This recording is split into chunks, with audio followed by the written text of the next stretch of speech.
ಮುಂಬೈನಲ್ಲಿ ಅವಾಂತರವನ್ನೇ ಸೃಷ್ಟಿ ಮಾಡಿದ್ದಾನೆ ಮಳೆರಾಯ. ಮೆಟ್ರೋ ಲೈನ್ 3ರಲ್ಲಿ ವರ್ಲಿ ನಿಲ್ದಾಣ ಜಲಾವೃತ ಆಗಿದೆ. ಇಡೀ ನಿಲ್ದಾಣದ ಆವರಣ ನೀರಿನಿಂದ ಜಲಾವೃತ ಆಗಿದೆ. ಸಿಎಂ ಡಿಸಿಎಂ ಉದ್ಘಾಟಿಸಿದಂತ ಕೆಲವೇ ದಿನಗಳಲ್ಲಿ ಈ ಘಟನೆ ನಡೆದಿದೆ. ಅಂಡರ್ ಗ್ರೌಂಡ್ ನಲ್ಲಿರುವಂತಹ ಮುಂಬೈನ ವರ್ಲಿ ನಿಲ್ದಾಣ ಮುಂಗಾರು ಮಳೆಗೆ ಮುಂಬೈ ಜನಜೀವನ ಅಸ್ತವ್ಯಸ್ತವಾಗಿದೆ. ಮೊದಲ ಮಳೆಗೆ ತತ್ತರಿಸಿ ಹೋಗಿದೆ ಮುಂಬೈ. ಮುಂಗಾರು ಇನ್ನು ಆರಂಭ ಆಗಿಲ್ಲ, ಇದಿನ್ನು ಮೇ ತಿಂಗಳಷ್ಟೇ. ಮುಂಗಾರು ಜೂನ್ನಿಂದ ಆರಂಭ ಆಗೋದು. ಆದರೆ ಮಹಾನಗರಿ ಮುಂಬೈ ಎಷ್ಟರ ಮಟ್ಟಿಗೆ ಮಳೆಯಿಂದ ಅಲ್ಲೋಲ ಕಲ್ಲೋಲ ಆಗಿದೆ ದೃಶ್ಯಾವಳಿಗಳಲ್ಲೂ ಕೂಡ ಗಮನಿಸ್ತಾ ಇದ್ದೀರಾ ನೀವು.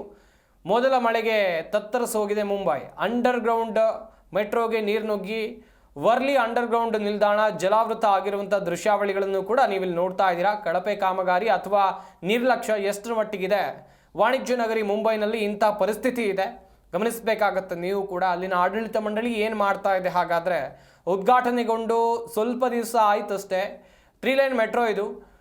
ಈ ಋತುವಿನ ಮೊದಲ ಮಳೆಯ ನಂತರ ಮುಂಬೈನ ಮೆಟ್ರೋ 3ರಲ್ಲಿ ಅಂತೇಳಿದರೆ ವರ್ಲಿ ನಿಲ್ದಾಣ ಹೆಂಗಾಗಿದೆ ನೋಡ್ತಾ ಇರ್ಬೋದು ನೀವು ಕೂಡ ದೃಶ್ಯಾವಳಿಗಳಲ್ಲಿ. ಒಳಗಡೆ ಯಾವ ರೀತಿಯಾಗಿ ನೀರು ಹರಿತಾ ಇದೆ. ಇದೊಂದು ಮೆಟ್ರೋ ನಿಲ್ದಾಣ, ಮುಂಬೈನ ಮೆಟ್ರೋ ನಿಲ್ದಾಣ. ಮಹಾನಗರಿ, ವಾಣಿಜ್ಯ ನಗರಿ ಅಂತ ದೊಡ್ಡ ದೊಡ್ಡ ಹೆಸರಿನಿಂದ ಕರೆಸಿಕೊಳ್ಳುತ್ತಲ್ಲ, ಅದೇ ನಗರದ ಒಂದು ಮೆಟ್ರೋ ನಿಲ್ದಾಣದ ಪರಿಸ್ಥಿತಿ ಹೆಂಗಿದೆ ಅಂತೇಳಿ ಗಮನಿಸ್ತಾ ಇದ್ದೀರಾ. ಉತ್ತರ ಭಾರತದವರು ಸ್ವಲ್ಪ ಇತ್ತ ನೋಡಬೇಕು.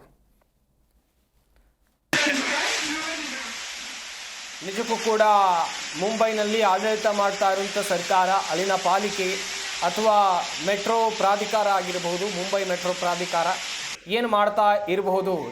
ಇಷ್ಟೆಲ್ಲ ಹೆಂಗಾಯಿತು? ಬೇರೆ ಬೇರೆ ನಗರಗಳಲ್ಲೂ ಕೂಡ ಟನಲ್ ಮೆಟ್ರೋ ಕಾಮಗಾರಿಗಳಾಗಿವೆ, ಅದು ಯಶಸ್ವಿಯಾಗಿವೆ. ಅಂಡರ್ ಗ್ರೌಂಡ್ನಲ್ಲಿ ಸಾಕಷ್ಟು ಮೆಟ್ರೋ ನಿಲ್ದಾಣಗಳು ದೇಶದ ಬೇರೆ ಬೇರೆ ರಾಜ್ಯಗಳಲ್ಲಿವೆ, ದೇಶದ ಬೇರೆ ಬೇರೆ ನಗರಗಳಲ್ಲಿವೆ. ನಮ್ಮ ಬೆಂಗಳೂರಿನಲ್ಲೂ ಕೂಡ ಇಂಥದ್ದು ಸ್ಟೇಷನ್ಗಳಿವೆ. ಅಲ್ಲಿ ಯಾಕೆ ಹಿಂಗಾಗಲ್ಲ, ಈ ಮುಂಬೈನಲ್ಲಿ ಯಾಕೆ ಹಿಂಗಾಯಿತು ಅಂತೇಳಿ ಸದ್ಯ ಸಾಕಷ್ಟು ಜನರು ಪ್ರಶ್ನೆಯನ್ನು ಕೇಳ್ತಾ ಇದ್ದಾರೆ.